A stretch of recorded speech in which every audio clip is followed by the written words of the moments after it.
রান্নাবাটিতে সকল দর্শক বন্ধুদের স্বাগত জানিয়ে শুরু করছি আজকের রেসিপি আলু পটল দিয়ে একদম হালকা পাতলা পোনা মাছের ঝোল বা রুই মাছের ঝোল। এর জন্য প্রথমেই নুন হলুদ মাখিয়ে রাখা পোনা মাছের পিসগুলোকে ভালো করে ভেজে নিতে হবে। এখানে আমি রিং পিস নিয়ে নিয়েছি।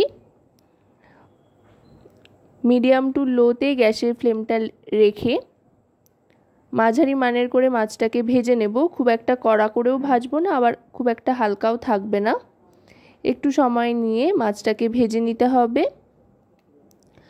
গরমের দিনে কিন্তু এই জাতীয় রেসিপি খেতে বেশ ভালো লাগে, যেমন তৃপ্তিদায়ক আর তেমনি চটপট তৈরিও হয়ে যায়।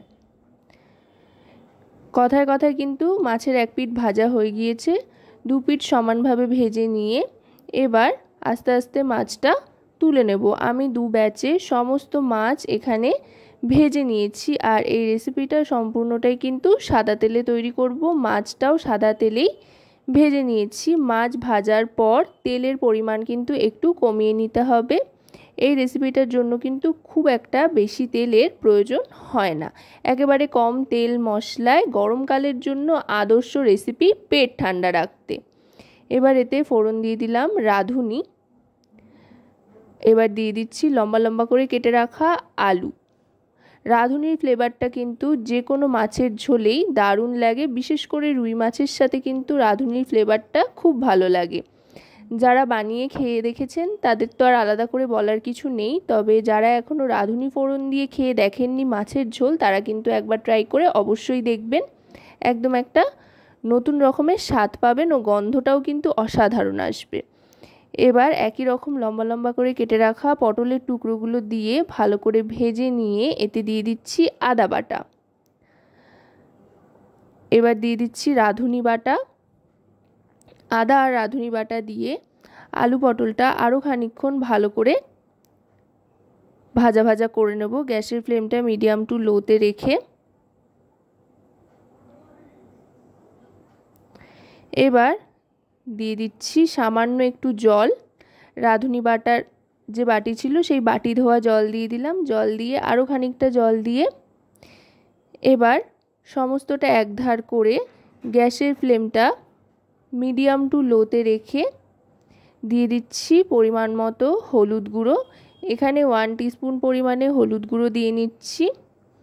এবার এতে দিয়ে দেব পরিমাণ মতো নুন আর লঙ্কার গুঁড়ো। এখানে কিন্তু জিরে ধনের গুঁড়ো ব্যবহার হচ্ছে না। যেটুকু যা ব্যবহার হলো মশলার মধ্যে সেটা কিন্তু রাঁধুনি ব্যবহার হলো। আর নুন পরিমাণ মতো দিয়ে সমস্তটা ভালো করে মিশিয়ে নিয়ে ঢাকনা চাপা দিয়ে দেব আলু আর পটলটা সেদ্ধ হওয়ার জন্য, গ্যাসের ফ্লেমটা একেবারে লোতে রেখে। আশা করব রেসিপিটি আপনাদের ভালো লাগবে। ভালো লাগলে অবশ্যই রান্নাবাটি চ্যানেলটিকে সাবস্ক্রাইব করে লাইক শেয়ার কমেন্টের মাধ্যমে আমাদের পাশে থাকবেন। আর পাশে থাকা বেল আইকনটি অন করে দেবেন সবার আগে সমস্ত রকম নতুন রান্নার নোটিফিকেশান পাওয়ার জন্য। ঢাকনা সরিয়ে নিয়েছি মিনিট 2 বাদে।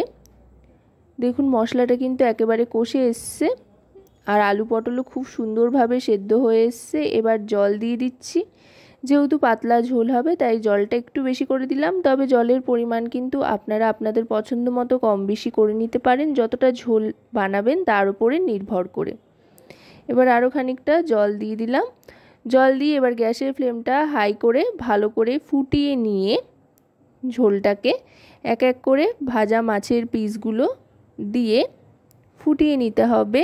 আর মাছগুলো আলতো হাতে এপিট ওপিট করে একটু নাড়িয়ে নেব, যাতে করে মাছের মধ্যে ঝোলটা খুব সুন্দরভাবে ইনসিস্ট করে। তারপর 1 মিনিট মতো স্ট্যান্ডিং টাইমে রেখে সার্ভ করে দেব। দেখতে যতটা অসাধারণ হয়েছে খেতেও কিন্তু অসাধারণ হয়। আলু পটল দিয়ে একেবারে হালকা পাতলা রুই মাছের ঝোলের এই রেসিপি। তো আজকের এই রেসিপিটি আপনাদের কেমন লাগলো সেটা কিন্তু অবশ্যই আমাকে কমেন্টের মাধ্যমে জানাবেন। সকলে খুব ভালো থাকবেন, সুস্থ থাকবেন এবং রান্নাবাটির সাথে থাকতে ভুলবেন না যেন। আজকের মতো তবে এ পর্যন্তই। আবার খুব শিগগিরই চলে আসব নতুন কোনো ভিডিওর সাথে।